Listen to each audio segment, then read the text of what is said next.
Hello friends, welcome back to our channel. ఈరోజు వీడియోలో morning మనం బ్రేక్ఫాస్ట్లా ప్రిపేర్ చేసిన లేదా లంచ్ బాక్స్కి ప్రిపేర్ చేయించిన నైట్ టైం డిన్నర్లా ప్రిపేర్ చేసుకున్న అందరూ చాలా ఇష్టపడి తినేటువంటి వెజ్ బిర్యానీ రెసిపీని అయితే చూపించబోతున్నానండి. చాలా క్విక్ అండ్ ఈజీగా అయిపోతుంది. అలాగే తక్కువ ఇంగ్రీడియంట్స్లో ఎక్కువ టేస్ట్ వచ్చేలాగా ఎలా చేసుకోవాలి అనేది ఈ వీడియోలో చూపించబోతున్నాను. రండి ఎలా ప్రిపేర్ చేసుకోవాలో చూసుకుందాం. స్టవ్ పైన ఒక ప్యాన్ పెట్టేసుకొని 1 టేబుల్ స్పూన్ దాకా ఆయిల్ వేసుకోవాలి. అందులోకి పచ్చిమిర్చీలు, శొంఠి, వెల్లుల్లి అలాగే చిన్నగా కట్ చేసి పెట్టుకున్న ఆనియన్ ముక్కలు వేసుకోవాలన్నమాట. బాగా 2 నిమిషాలు ఫ్రై చేసుకున్న తర్వాత ఒక పిడికిడు పుదీనా అలాగే కొత్తిమీర వేసుకొని బాగా మగ్గే వరకు ఫ్రై చేసుకోవాలన్నమాట. చూడండి ఈ విధంగా. ఇప్పుడు ఒక మిక్సీ జార్ తీసుకొని ఫ్రై చేసుకున్న మొత్తం మిక్చర్ని మనం ఇందులో వేసుకొని గ్రైండ్ చేసుకోవాలన్నమాట. ఇప్పుడు ఈ గ్రైండ్ చేసుకున్న పేస్ట్ని పక్కన పెట్టేసుకొని స్టవ్ పైన ఒక కుక్కర్ ప్లేస్ చేసుకోండి.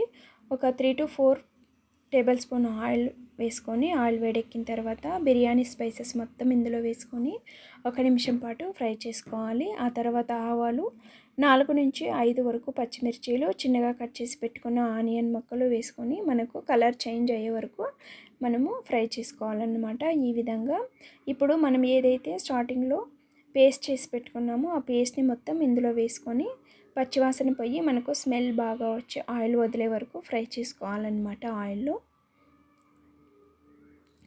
ఇప్పుడు మనం చిన్నగా కట్ చేసి పెట్టుకున్న టొమాటో ముక్కలు, బఠానీలు అలాగే కట్ చేసి పెట్టుకున్న క్యారెట్, బీన్స్, పొటాటో ముక్కలు, ఆ తర్వాత ముందుగా నానబెట్టి వాటర్ తీసేసి పెట్టుకున్న సోయాబీన్ వేసుకొని బాగా మిక్స్ చేసుకోవాలన్నమాట. చూడండి రుచికి తగ్గట్టు ఉప్పు కూడా ఇప్పుడే వేసుకొని మనం బాగా ఇలా మిక్స్ చేసుకోవాలి ఒక్కసారి. ఇలా మిక్స్ చేసుకున్న తర్వాత ఇప్పుడు ముందుగా మనం కడిగి పెట్టుకున్న రైస్ని ఇందులో యాడ్ చేసుకొని ఇంకొకసారి మిక్స్ చేసుకోవాలి.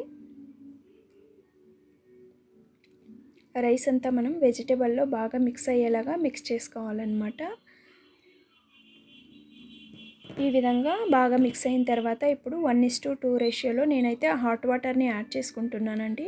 హాట్ వాటర్ అయితే మనకు తొందరగా కుక్ అయిపోతుంది, అడుగనేది అంటుకోదన్నమాట. ఇలా బాగా మిక్స్ చేసుకొని మనం కుక్కర్ మూత పెట్టేసుకొని ఒక విజిల్ తెప్పించుకోవాలన్నమాట. చూడండి ఆఫ్టర్ ఒక విజిల్ మనకు వేడి వేడి వెజ్ బిర్యానీ అయితే రెడీ అయిపోయిందనమాట.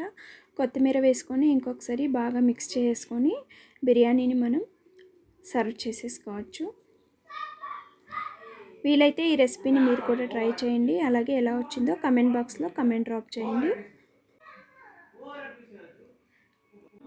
వీడియో నచ్చినట్లయితే ఒక లైక్ ఇవ్వడం మాత్రం మర్చిపోవద్దు. ఇలాంటి క్విక్ అండ్ ఈజీ టేస్టీ అనే రెసిపీస్ మన ఛానల్లో చాలా అప్డేట్ అయ్యాయండి. ఒకసారి ఛానల్ని వ్యూ చేసి ఇష్టమైనట్లయితే ఛానల్కి సబ్స్క్రైబ్ అయ్యి సపోర్ట్ చేయండి. Thank you for watching and have a great day.